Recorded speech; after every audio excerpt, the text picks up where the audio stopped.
Larry Ellison. My co-host, Dr. Bradley, believe it or not, he is still in the studio, but usually when our guest sponsor comes in, she's usually pretty generous with bringing food. Oh, he's waving his donut at me. So, like I said, Pastor Dr. Bradley is on a lunch break. You know, most people have to work a couple of hours before they get a lunch break, but Dr. Bradley's taking his well-earned lunch break this morning. So, we have in studio with us. First, we want to thank our sponsor, Guarantee Rate Mortgage Company. For all your mortgage needs, give branch manager Cora Holbrook a call at area code 781-342-0252. Guarantee Mortgage is located at 75 State Street in downtown Boston, Mass. Guarantee Rate Mortgage Company, guaranteed to exceed your expectations. I like that, huh, Coach? He always smiles and says, I want to say, let my guests introduce themselves. Good. I know Kurt is on the line. Is that right? We have Kirk with us. All right, we have Kirk there, and Cora Holbrook from Guarantee Rate Mortgage Company.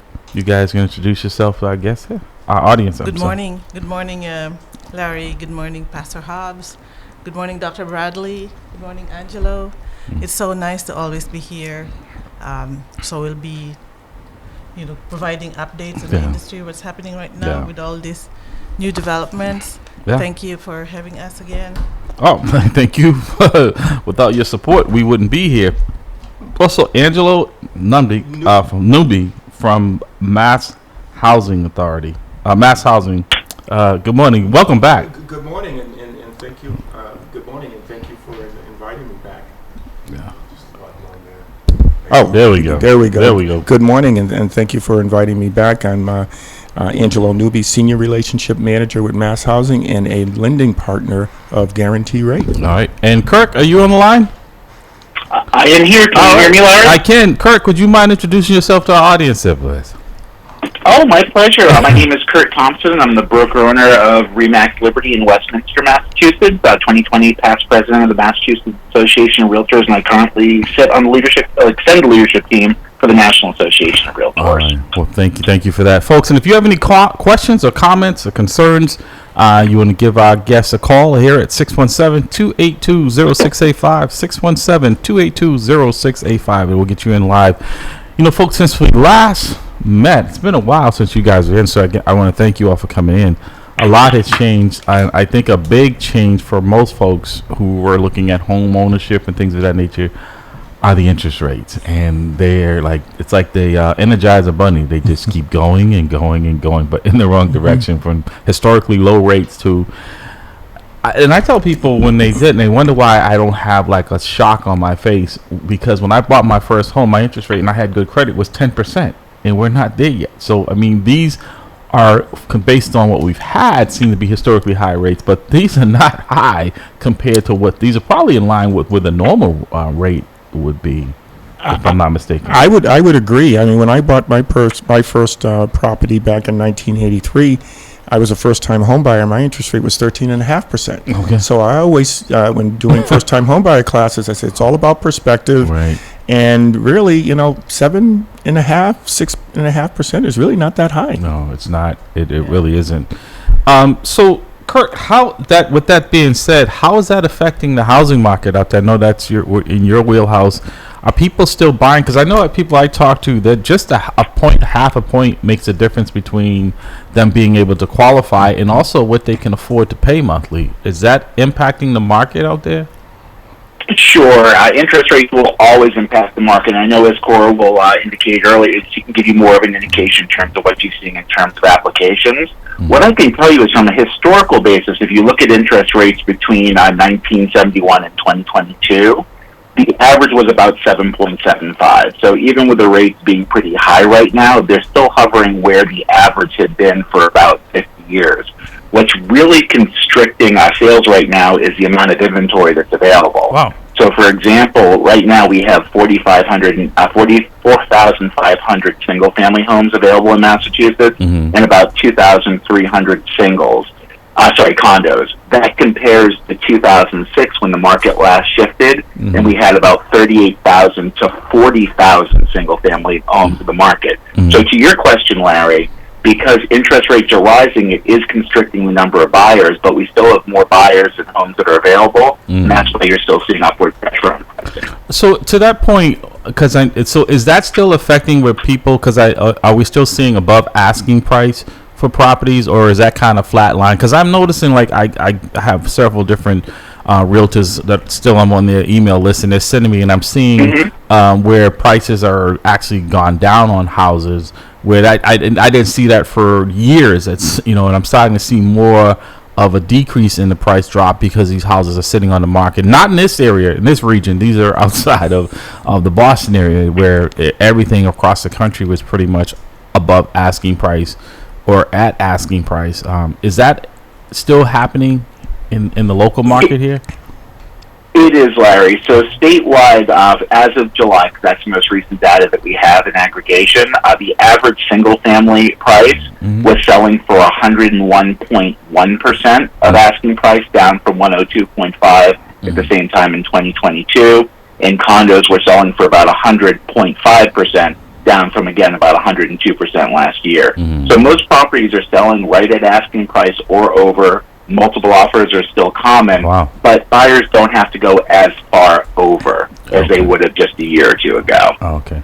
So, Cora, as Kirk was saying, how is that impacting the people who are actually looking in the market? Are you seeing a decrease in people who are actually applying for mortgages at guaranteed rate in your profession? Actually, during the last, this summer, well, we're winding down summer. We're now in September, but during the height of the summer, beginning from late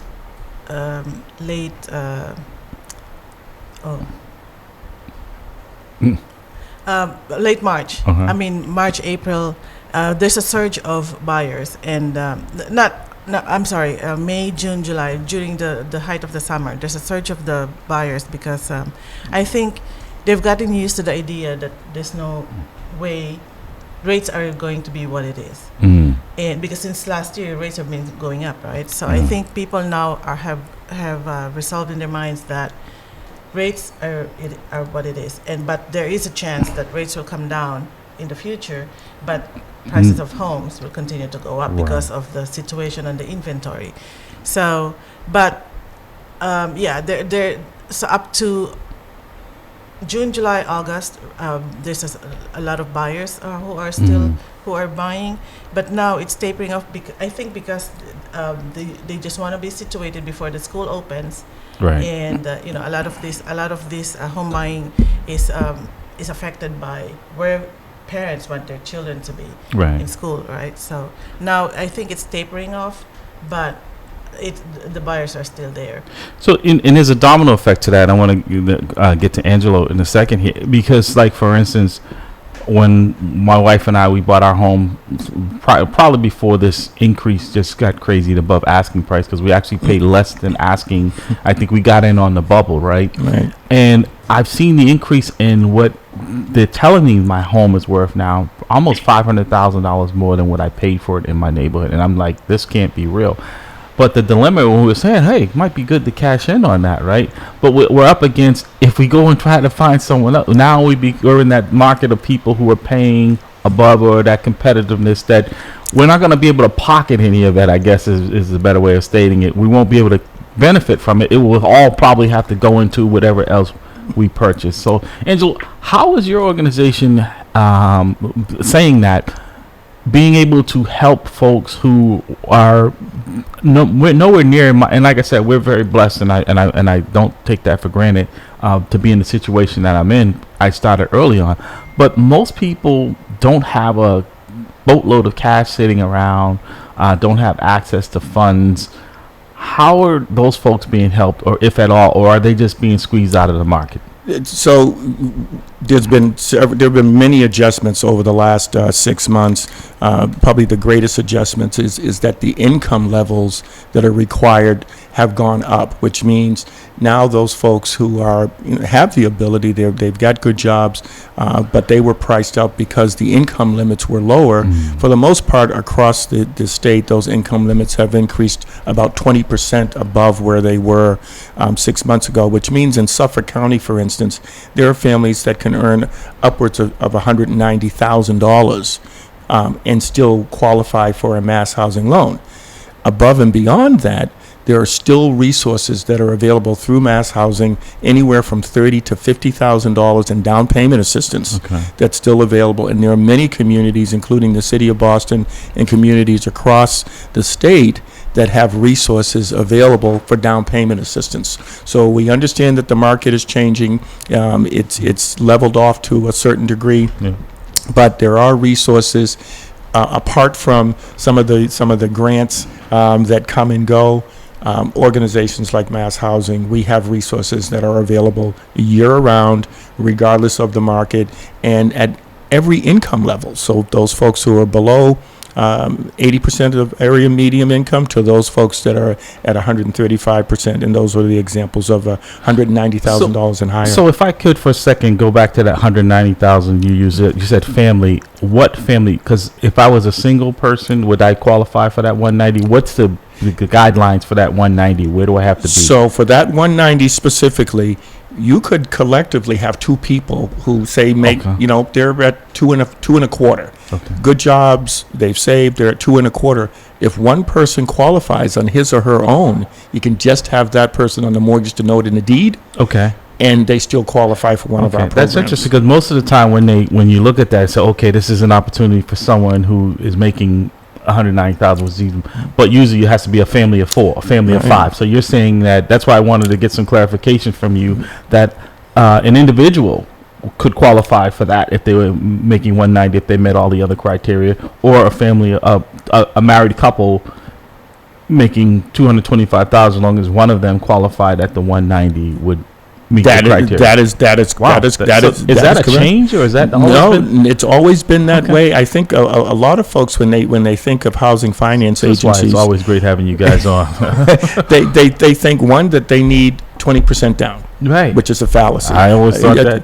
We have programs for single families. Now, granted, with the market and the housing prices the way they are, it's a little bit more challenging now. But within our programs, a single family or condominium, including townhomes, you can have 0% down. Now that pushes the mortgage payment Right. up there.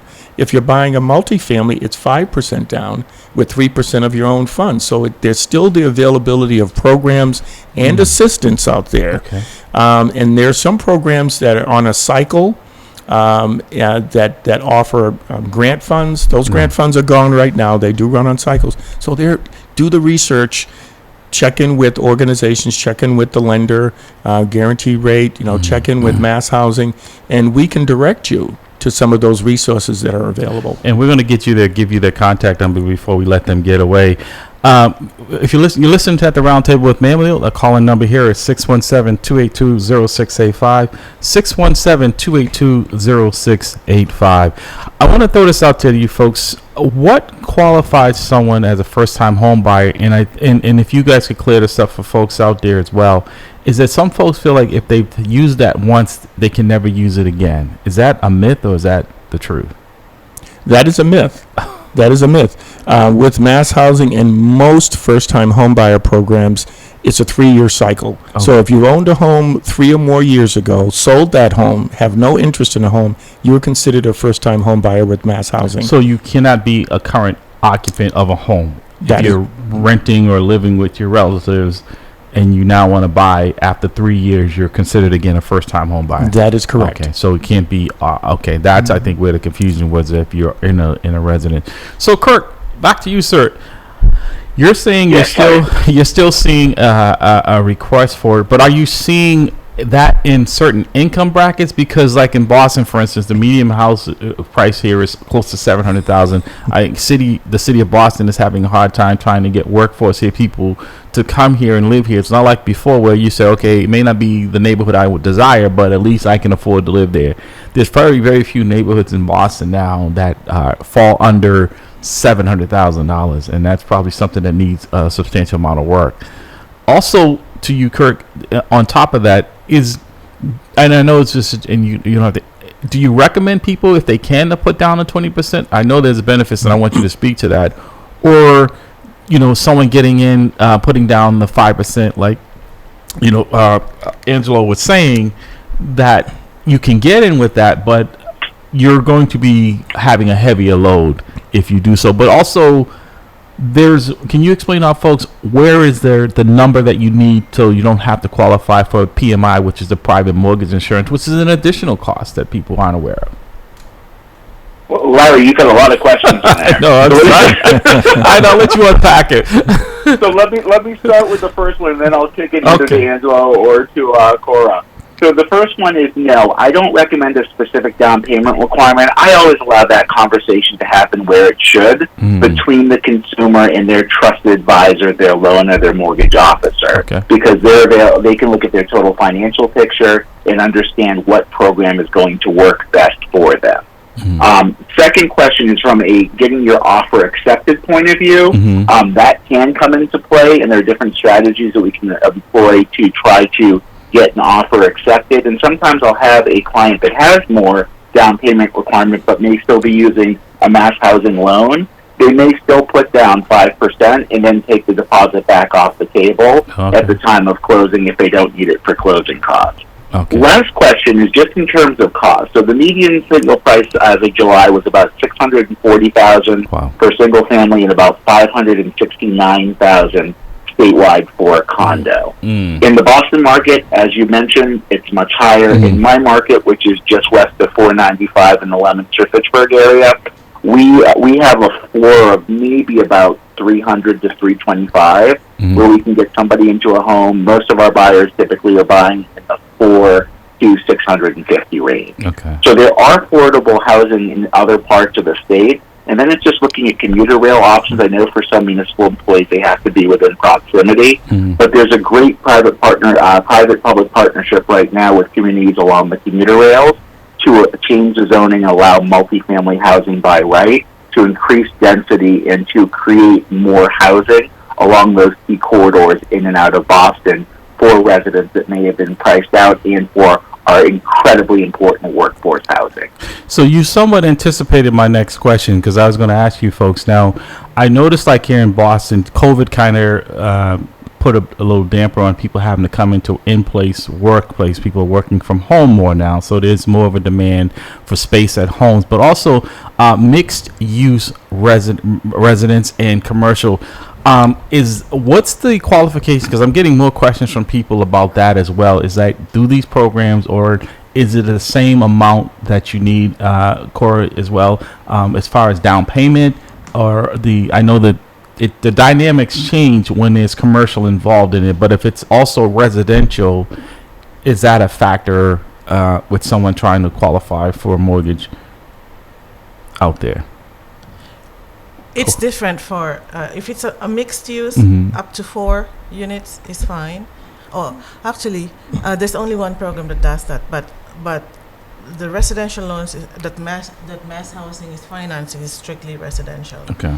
Mixed use becomes a commercial. Right. So I But guess there's a- good. yeah, No, but- let me just say. So I guess if I was going to Angelo and I was buying a 4-family, and it had a commercial space underneath, would that disqualify me from your program? From our program, Okay. yes, but there are many programs available out there, and Mass Housing also is involved in development, and so there are many of the programs, the projects that Kurt just mentioned across the state that Mass Housing is involved with, and many of these are either their market rate. Some of them are the opportunity for home ownership, and we will finance those. Okay. Many of those are condominiums. So there's a mix, but generally speaking, yes, we would not finance that mixed use property. And Cora, is that something that guaranteed rate would? If it's a building, a unit in a mixed use building, a unit in a mixed use building, yes. Okay. But if somebody's buying a 4 unit and it has a small commercial, FHA would do that. The government loan would do that. Okay. But only on FHA will do that. Yeah, okay. So, Kurt, to posing that somewhat same question to you, because in Boston now, I'm noticing they're being a little bit more flexible and allowing those commercial spaces to be turned into residential. Are you seeing that out there where you are, or is that kind of germane to the Boston area because housing is in such a need, and there's actually more people working from home, so there's not as much need for in-person working spaces as they used to? So the easy answer is yes. I think that with how we work and how often we come into a physical work environment has changed significantly, and I don't see that going back to 5 days a week. Yeah. So commercial space is being impacted right now, and there is softness within the commercial sector. We're seeing those investors come in, either private money or public partnerships, coming in to look at some of those underutilized commercial spaces and convert them to residential use. So we're seeing a lot of commercial factory conversions. We're seeing a lot of mixed use with retail on the first floor, office on the second, and then residential maybe on the second, third, fourth floor. I think that we're just at the beginning of that trend, and you're going to see that unfold over the next 10 years as we're creating more inventory and producing more housing in the marketplace. Okay. So, Cora, I'm coming in. I don't really know much. Treating me like a first-time buyer. I know you recommend people take those first-time home buyer classes. I've gone through them a long time ago myself. I find them very helpful. What would you do to say to someone for preparation? And because we go out there, it's like a car. We want everything with all the bells and whistles, right? Yep. What's your recommendation, and all of you can weigh in on this, suggesting someone that so they have realistic expectations of being able to own a home? Because we always go look at what we want, but then it's always what we can't afford.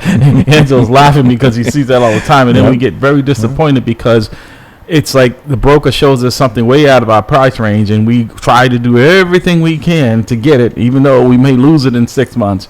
What would be your recommendation, folks, for folks to get them started on the process and their journey? Of course, the first thing that they need to understand is their credit. The credit, because that affects the debt ratio, that affects the what interest rate they're going to get, and what down payment they're going to pay. And with that, is there an acceptable starting baseline of credit score you probably need to be? Yes.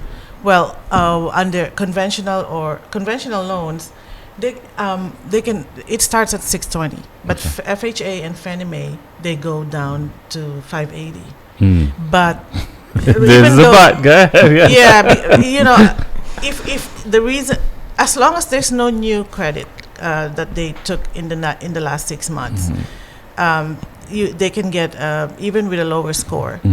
And as long as the debt ratio is fine, because like mass housing is only up to 45% debt ratio, so which means for every dollar that you make, you can only have a debt of up to 45 cents. Okay. Which is already includes the payment on the house. You have to let my wife know that. No shopping. No eating. When they're preparing to buy a home, I always tell them, do not open any new credit card. Do not go shopping.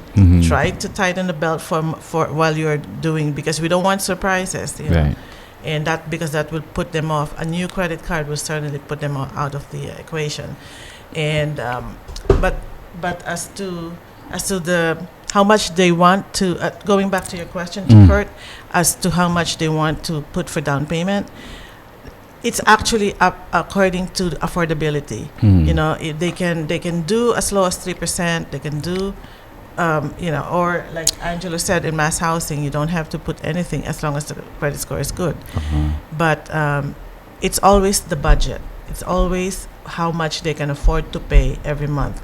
So because if low down payment means higher interest and higher payment every month, and would that be in their budget with the high interest rate right now? Like, for example, the average interest rate right now is about 7%, and that's about, let's say, actually the median price of a home is about $650, single family within this area. Yeah, and then a little bit outside of north of Boston or a little bit south of Boston. Okay. So let's say with a 5% down payment, that would potentially be around $4,000 to $4,500 a month. Wow. So is that going to be affordable to them? If not, then they should, postpone and have more down payment. Right. So to that point, Angelo, and you can pick up on what she was saying, but a follow up to that is that, what do you advise people? I know because sometimes we get emotionally attached to a home, and it's probably the largest investment that most people make, and they're not doing a cash purchase. They've got to get some type of financing. What's your recommendation? So my recommendation is excuse me, building a team. doing the research, and taking the first-time homebuyer class. There is nothing more important than educating oneself on the programs that are available, so you know what resources are out there. You understand when someone says, well, what's your credit score? That you really have to, you should, just as everyone knows their social security number, you should know your credit score. That's the first step. Surround yourself with people who are those trusted advisors, but take a first-time homebuyer class.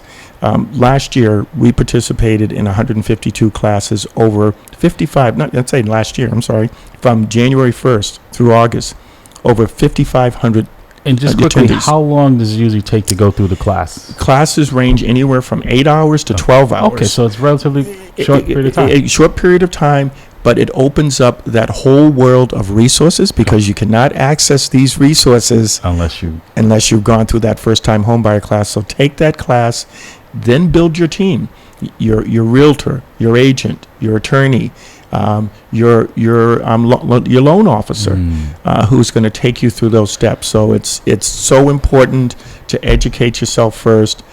Find out what resources are available and use those trusted advisors, because they will help you leverage those interest rates, leverage those down payments, and prepare you for that next step, because it's the biggest purchase you have, especially now.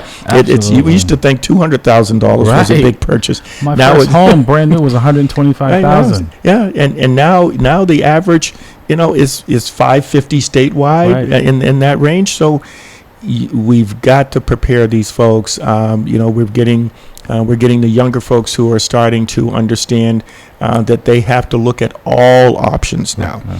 So yes, it's very important to build a team. 617-282-0685, 617-282-0685. You're listening live at the Roundtable with Ma'am Leo. I'm your host, Larry. Also in studio with me, Angel Newbie. I'm sorry. I don't know why. Newbie, Cora Holbrook, and Kirk Thompson are here with this real estate financial advice here, folks. I'm telling you, we have the best team. We put together the best team in the business, and I mean that sincerely, because this information, as long as I've been doing this, I find it very informative, because things change on the fly, and I don't keep up it as well as these folks. So if you have any questions or comments, feel free to give them a call. Kirk, I want to pose this to you, because a lot of people, they tell them, hey, you need to get pre-approved, and then folks get pre-approved and they think they need to spend with their pre-approval, and sometimes that's a little misleading, right? And I think there are some people out there, realtors, who are not as reputable as you are, and I've met them, that I put them in the same category as used car salesmen or car salesmen in general. So that's why it's so important to have someone like yourself representing, because I know you're going to be honest with folks and say, hey, just because you've been pre-approved for $600,000 doesn't mean you have to spend it all, and basically, look realistically, you're not setting them up for failure, right, to get them into a home that they can't afford. How do you have that conversation with people, like I said, because they become emotionally attached, because they're saying, well, Kirk, I got approved for $600,000, and with your heart of hearts, looking at their numbers, they'll be calling you again looking for an apartment in 6 months. Do we lose Kurt? So, sorry about that. No. That's why I make sure I pulled that out on all the questions. Yeah, so two things to unpack there. The first one is finding a competent advisor to help consult through the transaction. So obviously, from a lending point of view, you've got Cora Holbrook, an amazing loan officer. You've got Angelo. I personally love the Mass program, because it's also conventional. FHA, USDA, VA have condition requirements, and a lot of our first-time home buyers are looking at inventory that may have some condition requirements. So Mass Housing is a wonderful first-time home buyer program that really allows for a lot of different product availability with homes that are out there. Second, finding a realtor that's competent. Look for somebody with the Realtor R. There's 64,000 real estate licensees. There's only 25,000 realtors. Realtors subscribe to a code of ethics and have a higher requirement to provide exceptional service to their clients, and then look for professional designations like Council of Residential Specialists or accredited buyer representation, etc. Now, to your question in terms of what they should be spending, it's got to be comfort level based. Obviously, they'll be pre-approved to whatever their maximum is, but they want to look at whatever they can comfortably afford and know that it's going to be sustainable to them over a long period of time. Right. The one credit I will give a lot of our lenders right now is they are giving buyers real pre-approvals that are not pie in the sky. They're not what we saw in 2006, Right. and they really are qualifying them to where they are qualified to afford and purchase. Well, that's good to hear, because I think those conversations, because people feel, oh, well, their commission is tied into whether or not the sale goes through, and then the person is out there, trying to make those monthly payments every month, and it's not as easy as it sounded when you're sitting down. So correct. Because as Cora alluded to, a $600,000 home, if you put down, even with the assistance from Angelo, that you're probably still looking at probably a $3,000-$4,000 a month mortgage, and most people, if you just take that chunk out, and then you have to factor in, you might want to have heat and lights along with that, and eat every now and then, right? So I think we get emotionally attached, and that's why I say to folks out there listening, work with people who have a reputation and who you can trust.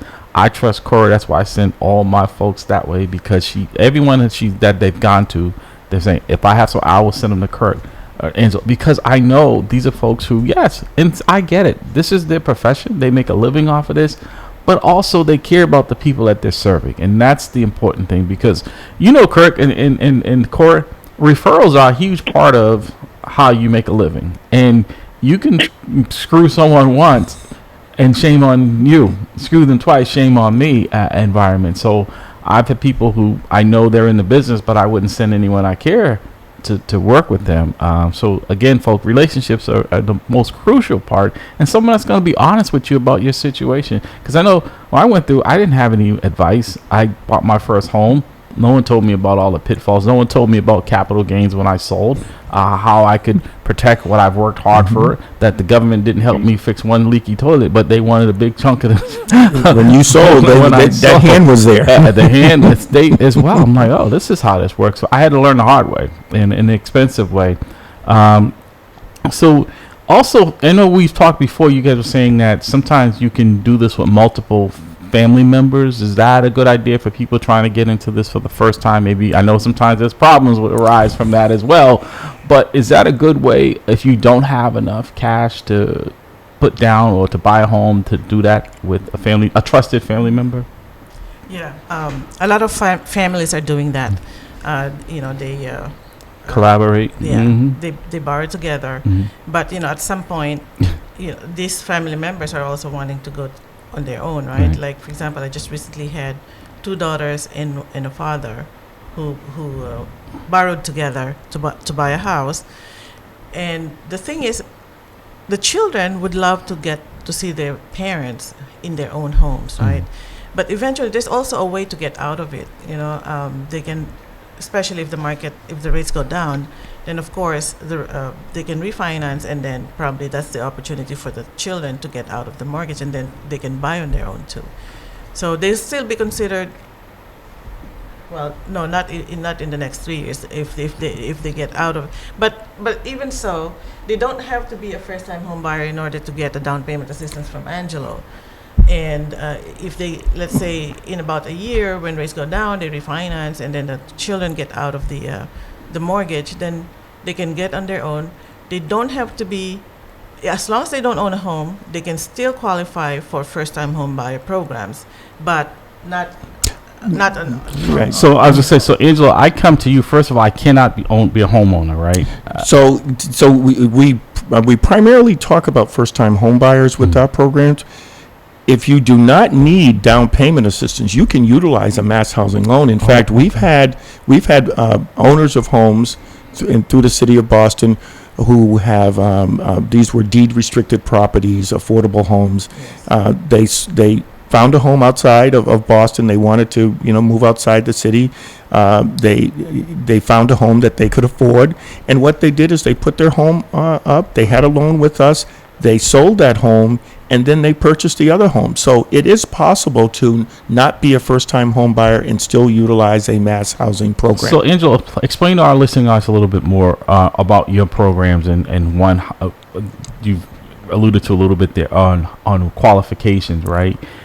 Are the rates lower with you, and how much assistance percentage wise on a down payment could I receive? I know there's qualifications, but where are we at in the guidelines there? So as far as rates are concerned, we have a range, and we allow our lender partners, because we can't actually process the mortgage ourselves. We depend on our educating partners, our lender partners, and also the real estate professionals to be there with us. So our rates vary. You'll find a range anywhere currently from probably about 6% up to 7.5%, and this is based on where our lender partners want to be. Some of them are a little bit more aggressive, some not so much, but there is a range. So we're never going to be the lowest, and that's because we provide down payment assistance, Right. and there's a cost to that. But we're going to be in the market, and for those families or individuals who need the resource, then we're available, and they may have to pay a little bit more. We provide many of the resources, our down payment assistance, through our own funding resources, which is why we're not attached to where the market flow is. We still have anywhere from $15,000, even if you're at that higher level of income, that 190. If you're buying in one of the many gateway communities, and there are 29 of those, still up to $50,000 available, especially where Kurt is. If you're looking at that middle part of the state, out to the western part of the state, where we're looking at that $400,000, that's kind of right in our wheelhouse, where the affordability index, along with our down payment assistance up to $50,000, will help a lot more families. But anywhere from $15,000 up to $50,000, depending on where your income is and where you're buying, we have a program that's available for you. And sometimes our programs don't work. I'll be honest, they don't work. That's where Guaranteed Rate, who has a menu of other products, can place that family or that individual. So, Kirk, to that point there, if you could explain to our audience, because a lot of the folks that are listening to this are probably in that, I've been feeling they've been priced out of being able to buy a home, that even that $500,000 home, with the considerable changes in the interest rates, payment wise, if I was buying a home, let's say at that 2.5% rate, let's use a $500,000 example, and I know I'm putting you in a math question here. What would that cost me today monthly compared to at that 2% where I'm at now, around this 7%? Anybody who can have their calculator in their head. Yeah, it's I'm probably. going to kick it to Cora on that one before I give you the real estate answer on it. Yeah, on a 500,000, let's say with a 3% or 5% down payment, you're looking at 3,500 to. That was Close at to that $4,000. at the lower rate, Yeah. and now that same mortgage would be another $600-700. Before your 2%, you're only paying like I think $2,000 to $2,000. So now that's $3,500. Yeah, we're now on the average. Of That's got to be a huge disqualifier for a lot of people, Kirk, when at the low end, because as you said, even in your market out there, you said you're still somewhere around $500,000-600,000 or higher.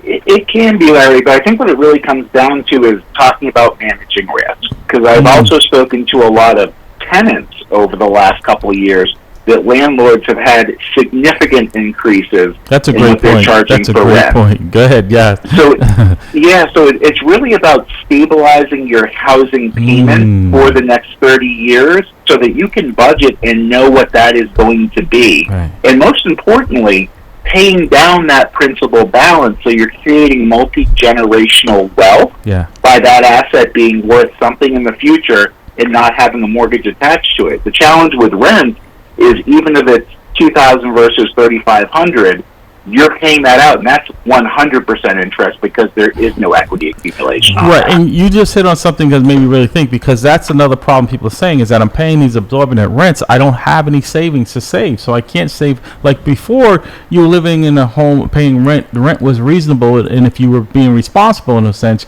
you could save up for that down payment. There seems to be very little room left to put any away every month to come up with even a reasonable down payment today. And I think that's why with the research with families, they can still find these programs that offer down payment assistance. And as I mentioned earlier, some of them are cyclical, and there are programs at the beginning of the year.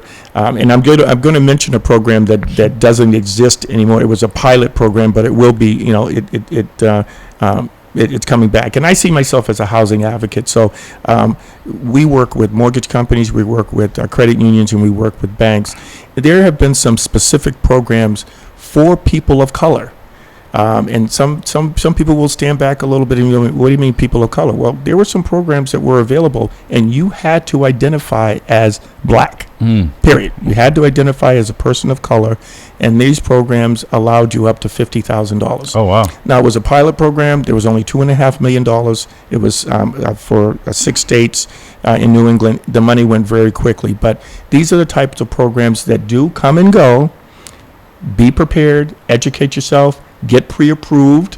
Most loan officers have a stack of pre-approvals, but get pre-approved, educate yourself, so when these programs come along, you have access to them. And that's one of the things that I think about since I was 15, 16, 17 years old and started to save. So you got to have this money. But you got to be prepared. You've got to be prepared. You got to educate yourself. There are resources that are out there, and you have to take advantage of them when they come. So even today, there are resources that are available to assist you in purchasing that first home. You just have to be prepared. Trusted advisors, I believe in what Kurt is saying and what Corey is saying, what you're saying. Prepare yourself. Take advantage of these resources. Yeah. So because I know time is creeping up on us, so before I just want to start with you while you're there. Your contact information for folks? So A Newby, which is ANUBY at masshousing.com. My telephone number is 857-472-9010. And if you need to, check out masshousing.com. My information is also located on masshousing.com. And Cora? Cora Holbrook, guaranteed rate in Boston. It's CORA.HOLBROOK at rate.com. And telephone number 508-345-4726. And Kurt, your information, sir, if you don't mind. Yes, Kurt Thompson, 978-833-3569, and you can email me at kurt@kurtthompson.com or find me at kurtthompson.com or remaxlibertywestminster.com. All right. So, Kurt, why have you do as well? Historically, coming into the holiday season has been housing kind of slows. People are back to school. They're kind of settling in. Do you suggest if I'm still looking, would this be a better time to buy? Is it a little bit more advantageous because there isn't as many people, or is it still, as you said, alluded to, just as many people looking now during this season, which generally slowed down? What would be your recommendation if I'm ready to go? Should I wait until there's more inventory? Well, there's very little inventory anyways, but should I wait, or what you think I could get a better deal now when people are not looking as much, I should say? So, great question, Larry.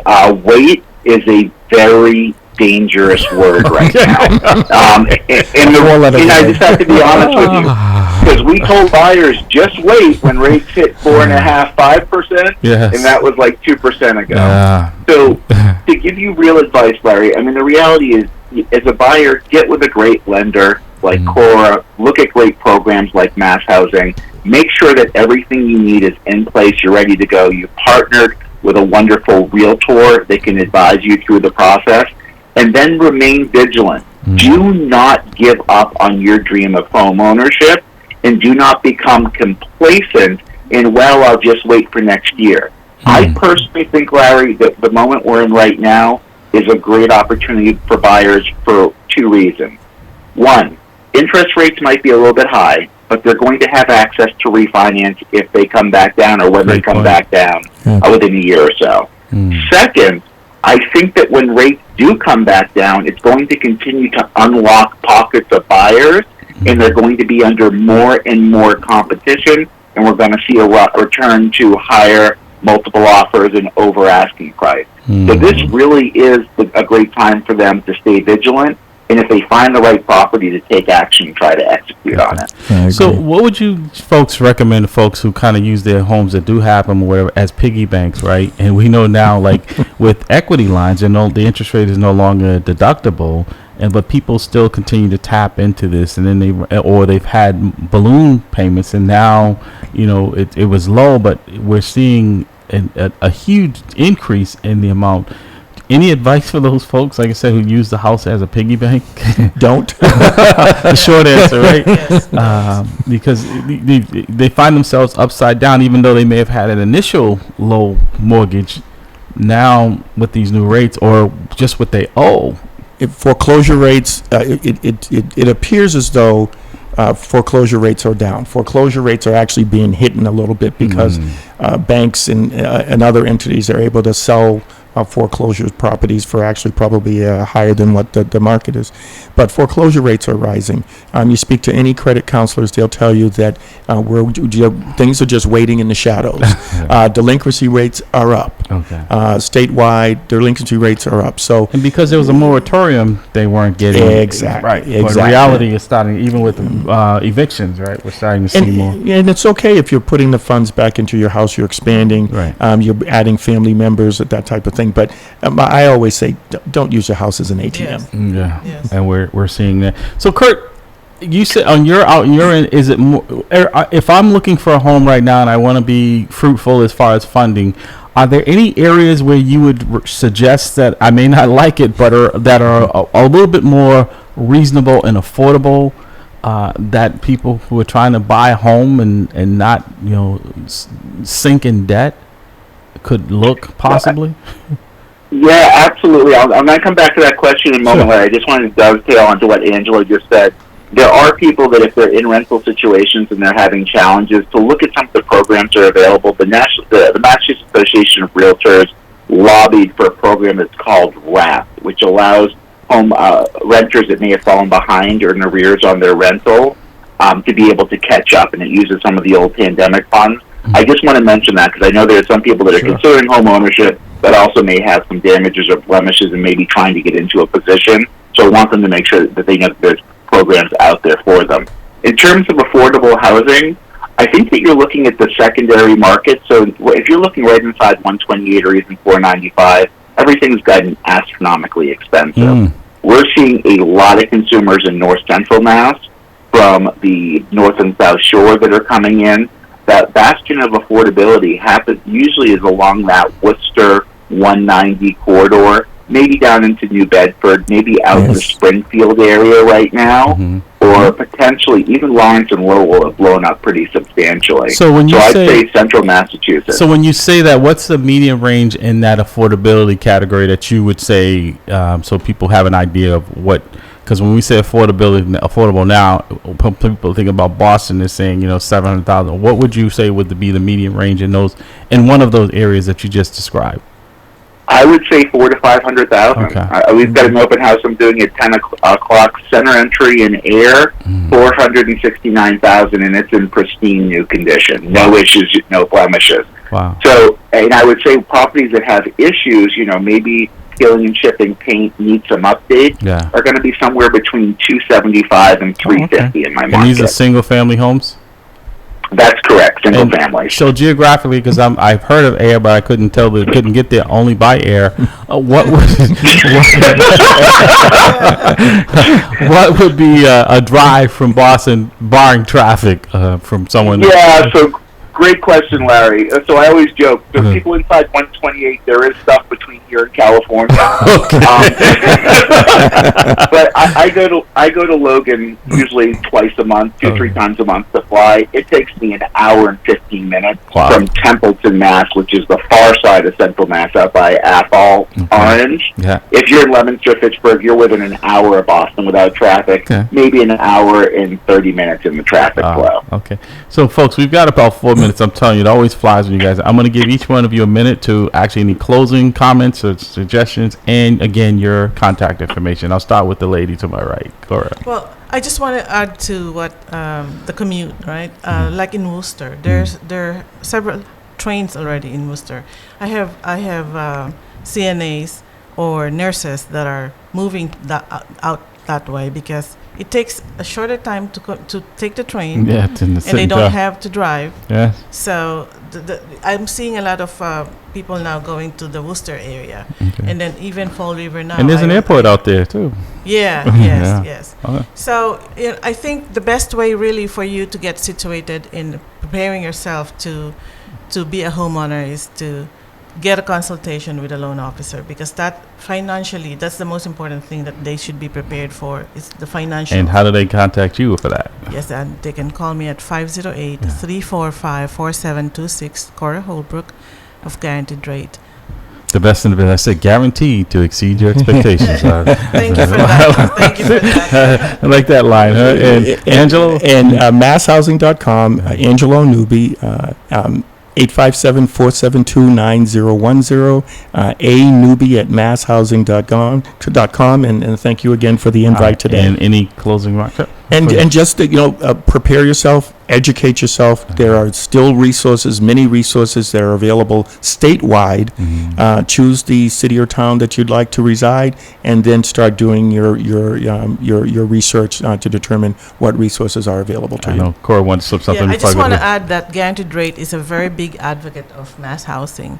I do a lot of, whenever I can bring them to the mass housing, because mass housing has a lot of advantages really for first-time home buyers. All right. And Kurt, sir, you saved the best for Yeah, last. absolutely. Oh, no, not at all. But thank you. Got some great speakers, and thank you for the opportunity to speak today. Most importantly, buyers, don't lose faith and don't lose hope. Home ownership is critically important. It stabilizes communities, and it really does help to develop multi-generational wealth. 3 quick steps. Get with a great loan officer like Cora. Look at all the programs that are available, like mass housing. 3% down on a $600,000 loan is only about $18,000 versus, roughly the $120,000 you might need at 20% down. And then find a great realtor that you can partner with in confidence that's a member of the National Association of Realtors and is going to take care of you as a consumer to help guide you through that process. Yeah, and as Kurt said, don't lose hope, but more importantly, don't lose the home. This is why we bring the best in the business to educate myself as well as our listening audience. I know, like I said, this will be broadcast on Monday. Folks who didn't miss it today, and I can tell folks on calling in, they're writing it down. They're taking this in because a lot of times you get distracted. So, again, thank you, Kurt Thompson, Angelo Newby, and Cora Holbrook for gracing the airways of At the Round Table here. It has been so informative. Like I said, we have to start doing a 2-hour show with you guys here. Get you on the ride in. Right. And then just have you come in for the other hour. I want to thank you so much for coming in. Like I said, you guys always enlighten our audience and myself in what's going on in the real estate market, because a lot has changed since the last time. You got to come, specifically these interest rates. It's scaring people, and I think you guys have calmed a lot of nerves here and saying there is still opportunity out there. Just have to be a little smarter on how we approach it. I agree. Folks, you've been listening to At the Round Table with Mamleo. We're going to take our break, and we'll be back in our last hour. As a matter of fact, Dr. Bradley will be back in. He's off his lunch hour, so he will be back into the studio when we return. We'll be right back. 300 songs in 1 year, Boogie will tell you I'm on it. I got unreleased songs for days, they don't want it. Eat any MC in the game. It ain't a challenge if your music reflects who you are, then you's a coward. I can see through the lies you ain't living what you spitting. If your money's so long, why your dog's in prison? Why your baby mom's stripping? Why your mom's still living in that same broken home that you used to sell piffin'? You ain't gotta lie to me to sell me a track. You ain't gotta rock fake jewels or walk around strapped. I respect artists getting money, but love them for spitting crack. And the fact that one track can move a family out the trap. It's a dream for us lost souls brought up in the mix. I'm motivated by the artists coming out in my midst. And the artists that paved the way when I didn't exist. Music's a skyscraper, I'm just trying to add a couple bricks. This is for the dreamers. They say I am a dreamer. Cause I still believe that anything is possible as long as you work hard. Hustle real hard, hustle real hard. Hustle real hard, hustle so if I never see ya, never get the chance to meet ya, no, I came up from the bottom, always rooting for the underdog. I always always dreamed I'd be on tour. Instead of laying dealers on the floor, sitting in the hole. WBPG-LP 102.9 FM radio in Boston. We are located at 670 Washington Street in Dorchester, Massachusetts.